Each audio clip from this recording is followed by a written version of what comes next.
함께 나누실 말씀은 고린도전서 1장입니다. 고린도전서 1장 22절에서 25절까지입니다.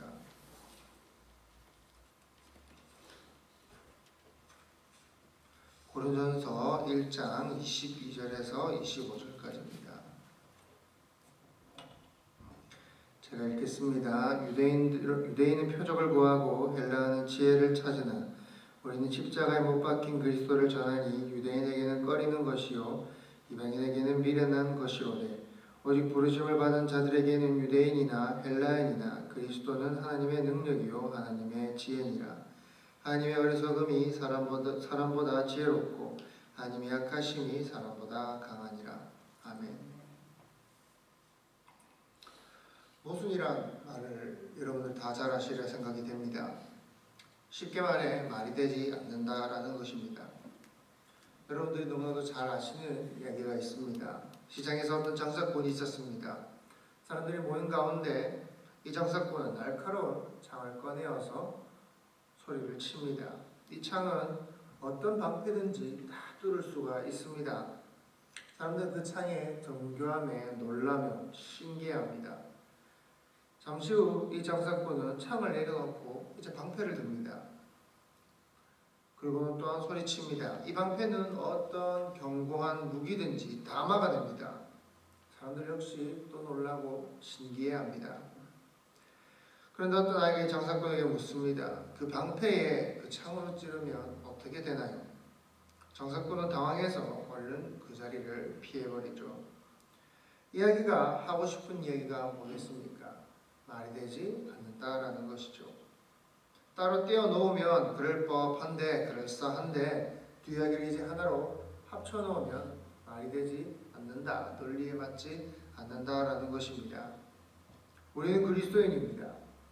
그리스도인이라 하면서 우리는 또 하나님을 믿는다고 하면서 우리는 믿지 아니하는 자들처럼 행동을 할 때가 너무나도 많습니다.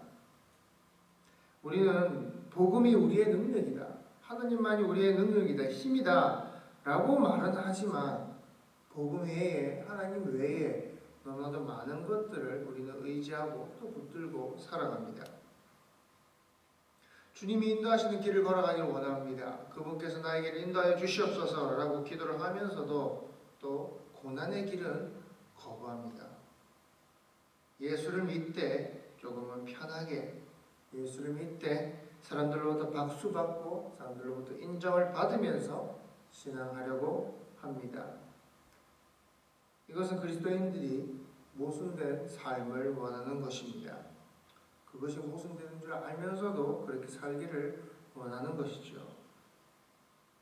오늘 말씀은 이야기합니다. 복음은 무엇이다 라고 얘기를 합니까? 능력이다 라고 얘기를 합니다. 복음이란 뭡니까? 쉽게 말해서 하나님을 믿고 하나님의 독생자 예수 그리스도를 믿으면 그 구원을 받는다라는 것이죠. 본래 우리의 모습은 어떻습니까? 지옥에 들어갈 수밖에 없는 그러한 우리 아닙니까? 그러한 우리를 하나님께서 구원하신다, 우리를 천국으로 인도하신다 라고 한다면 그것이 진짜 희망이고 그것이 우리에게 능력이 되겠지요. 아마 그러한 복음은 우리가 어떠한 고난과 환난 가운데 있든지 우리에게 반드시 분명히 힘이 될 것입니다. 복음은 능력입니다. 복음이 우리에게는 구원을 주기 때문에 그것은 진짜 능력이지만 세상에는 어떤 것입니까? 미련한 것입니다. 미련할 수밖에 없겠죠. 당시 사람들에게는 예수 그리스도의 십자가란 정말 믿어질 수가 없는 것이었습니다. 도저히 받아들여질 수도 없는 것이었죠. 당시 헬라 사람들이 오류에 빠져 있었습니다.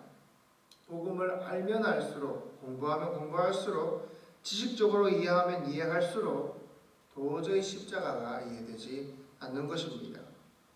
그 이유는 당시 십자가는 죄인들의 상징, 그저 불명예와 치욕의 상징이었기 때문입니다. 죄인들 중에서도 정말 그 악질 죄인들이 사형을 당할 때 받았던 그 십자가, 그 헬라 사람들이 이해하려 하면 이해하려 할수록 오히려 믿어지지 않았고 이해되지 않았습니다.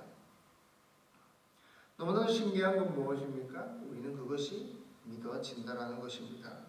우리는 그것을 은혜라고 부르죠. 나의 죄를 위해서, 나를 구원하시기 위해서 예수께서 십자가에 달려 죽으셨다. 이건 절대로 머리로는 이해는 안 됩니다. 그러나 우리는 그것이 믿어진다라는 것입니다. 이것은 우리 인간 쪽에서 어떤 노력도 한 것이 아니라 아무런 공로 없이 그저 하나님께서 우리에게 100% 선물로 주신 것이죠. 하나님의 행위이죠. 그렇기 때문에 우리는 신앙생활에서 그 어떠한 부분에서도 교만할 수도 없고 자랑할 수도 없는 것입니다. 하나님께서 다 하셨으니까요. 불신자들에게, 믿지 아니하는 이들에게 교회 나가는 것, 교회에서 신앙생활하는 것, 봉사하며 섬기는 것, 이 모든 것이 어쩌면 코미디입니다. 믿지 않는 이들에게는 예배라는 것이 행사처럼 보일 뿐이겠죠. 바울의 때에도 역시 복음이 사람들에게 잘 받아들여지지 않았습니다. 당시 고린도 사람들에게 복음을 지식적으로 이해하려고 하는 헬라인들과 수치와 치욕의 상징이라 할 수 있는 십자가에 하나님의 아들, 우리를 위해 하나님의 아들이 죽으셨다. 그걸 받아들이지 못하는 유대인들이 있었습니다. 그들에게는 도저히 받아들여질 수가 없었습니다. 우리 그리스도인들에게는 예수를 곱게 믿으려고 하는, 모순된 삶을 살려고 하는 마음이 있습니다. 예수를 믿는다라는 것은, 그리스도인이 된다라는 것은 분명 세상의 손가락질을 받을 수밖에 없는 것입니다. 세상으로부터 미련해 보일 수밖에 없는 것입니다. 세상의 핍박은 반드시 따르게 되어 있습니다. 왜요? 미련해 보이기 때문입니다. 거리끼는 것이기 때문입니다. 우리가 그리스도인이라는 이 길을 세상에 인정받으면서, 박수받으면서 신앙생활을 할 수는 없는 것입니다. 당연히 세상이 볼 때 미련하게 보일 수밖에 없는 그 복음을 믿고 살아가는 그리스도인이 곱게 믿을 수는 없는 것이죠. 사람들은 하나님으로부터 번임을 받은 구원자 예수 그리스도로부터 기적을 바랬을 것입니다. 예수께서 기적을 행하시면 눈이 번쩍 뜨여서 그래 이 사람이야, 이 사람이 정말 메시아야 라고 할 만한 그런 기적과 표적을 기대했을 것입니다. 그럼 메시아께서 십자가에 못 박혀 죽으셨다라는 그 사실은 단순히 모순을 넘어서 그들에게는 걸림돌이 되었던 것이 분명합니다. 이렇듯 이성적으로 도저히 받아들여지지 않는 그 복음의 진리는 오직 하나님의 은혜를 입은 자들에게만 주어지는 것입니다. 내가 믿어야지, 그래 내가 받아들여야지 한다고 믿어지고 받아들여지는 것이 아니라 하나님께서 그렇게 만드셔야 하는 것이죠. 하셔야 하는 것이죠. 하나님의 택한 백성들만이 이 사실이 믿어지는 것이죠. 아무리 말씀을 듣고 공부하고 이해하려고 해도 나의 노력으로는 도저히 믿어질 수 없는 것이죠. 오늘 본문 25절이 말하고자 하는 것은 죄를 용서하시기 위해서 독생자 예수 그리스도를 우리에게 보내주시니 세상에는 이것은 미련한 것이다 라고 판명될지라도, 세상에서는 미련한 것으로 판단될지라도 이것은 인간의 최상의 지혜, 인간이 지어 짜낼 수 있는 최상의 지혜, 최고의 지혜보다 더욱 지혜롭다라는 것입니다. 인간의 어떤 노력과 방법으로도 구원을 이룰 수 없기 때문입니다. 하나님의 연약한 것, 즉 세상의 판단으로 봤을 땐 완전히 무능하고 패배의 상징이라고 보이는 십자가, 그러나 인간의 힘보다는 강하다라는 것입니다. 그 무엇으로도 우리는 우리 스스로 죄 사함을 받을 수 없기 때문입니다. 여러분들은 무엇을 믿고 계십니까? 하나님의 은혜를 입어 십자가의 복음을 믿고 사는 자들 아닙니까? 그러나 세상에 볼 땐 분명 여전히 미련한 자들입니다.